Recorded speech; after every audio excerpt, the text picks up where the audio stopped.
Yo people, how's it going? It's your boy Richard Morse back at it again with another match preview, and this time it's AFC Bournemouth versus Brentford at the Vitality Stadium. And yeah lads, on paper we should probably win this, and I think deep down we need to win this, especially after our last couple of recent results. We've had 2 losses recently. We lost to Wolves, then you can argue we bounced back in the FA Cup, then we lost to Brighton, and then we just drew to Spurs, when really we should have won that against Spurs. That was fucking bullshit.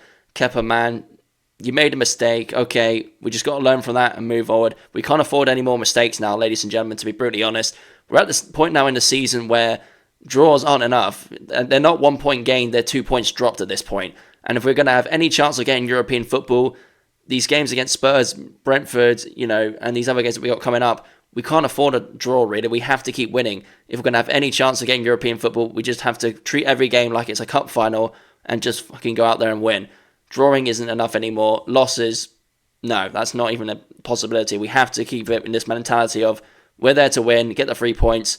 Anything below 3 points is absolute disgrace. It's not negotiable at this point.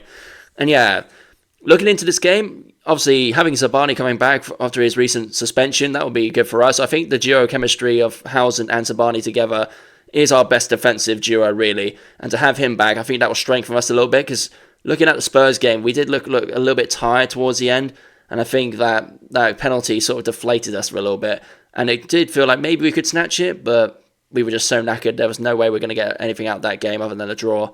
And yeah, after that, we pretty much had the usual starting 11, apart from obviously Sabani coming back, and I think if you were to go like man-to-man, player-to-player, I think on paper we should have enough to edge this game. Now, Brentford are always a weird team, though.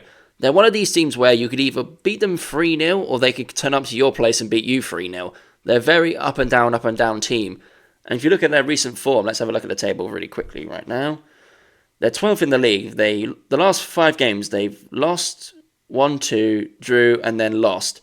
So they're a very up and down team. And you can argue we're sort of doing that as well. We started to dip a little bit recently in the last couple of games, but then you can argue we've had cup games, we've had this and that. So we've had a little bit of a stop and start sort of season recently for the last couple of games. But we haven't got the cup game now, the FA Cup game, till the end of the month. So after this game, it would be good to get 3 points in the bag before we go on this sort of international break. Get a winning mentality going into the FA Cup quarter-final game against Man City. And yeah, the Man City game, I'm annoyed I couldn't get tickets for that. I wish I could get tickets. So I'll try and do a watch-along. I may have to watch it online. I'll see what I can do for that. But yeah, in terms of this game, I think, it will be Kepa, Cook will still play, Hill will probably be on the bench because we have Zabani now, Housen, Kirkes, Christie, Adams. Now, the midfield is always a bit of a tricky one. I feel like we're still a bit undecided whether we're going to play Tav or Kluivert in the middle. Sometimes we'll move Kluivert to the left or the right, depending on who we play, if we play like Scott there as well.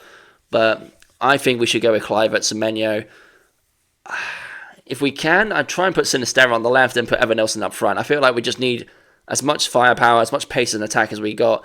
Scott can come on second half if he needs to. Maybe like a David Brooks as well if we have to. Depends how the first half really goes. I feel like if we get off to a good start, we can kind of bury the game early in the first half and just sort of hold on. Hopefully, with Sabani being back, we can sort of do that if it comes to it. But, yeah. I'm glad that Evan Nelson's come back and still getting up the goals, which is good to see. The last thing we wanted was Evan Nelson to come back from injury, maybe a little bit too early and just not playing at his best and not scoring. Worst thing for any number 9 is to come back thinking, oh yeah, I'm going to get goals, and he just flatlines. So I'm glad to see that he's still getting goals here and there. Kluivert's still poking up with goals. Tavernier's still going for it. Semenyo, we have good chances. I think we just need to capitalise on our attack a bit more.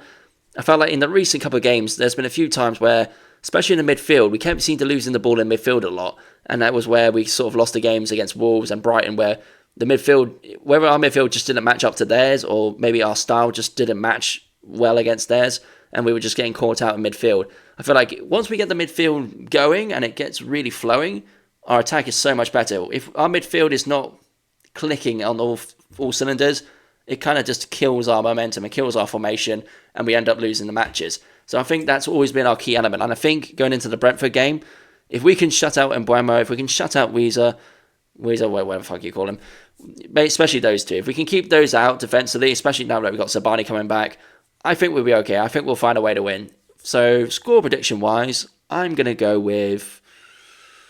A part of me wants to say 2-0, but then they've still got good players in that Brentford team. So, overall, I think I'm going to go 2-1. I think we'll edge the win, but it's going to be a very close game. Unless we get off to a really good start in the first half, I think it will be one of those, it may go down to the wire.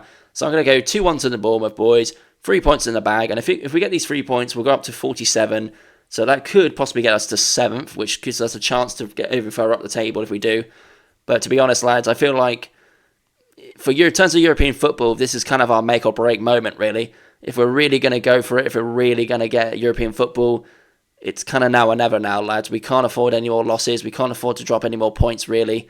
It's getting to the point where, I mean, if you look from, 4th to 10th, there's only 7 points in it. So, we can't really afford to drop any more, really. If we're going to stay in this sort of European contendership, we have to win the games now. So, yeah, this is the game we have to win. No draws, no losses, no excuses. I don't want to hear any bullshit red cards, bullshit penalties. Get there, get the job done, and we move on to the FA Cup game at the end of the month. And yeah, on that note, ladies and gentlemen, thank you all for watching my match preview. I've been your boy, Richard Morse. Off the cherries. Come on, boys, let's get the 3 points. If you're new here, please leave a like, share, and subscribe down below. Give me a comment down below. Who do you think should be starting the game? What's your score predictions going to be? And yeah, if you're also on TikTok, give me a follow, give me a share, and I'll catch you guys in the next one. See you there, boys. Up the chairs. Come on.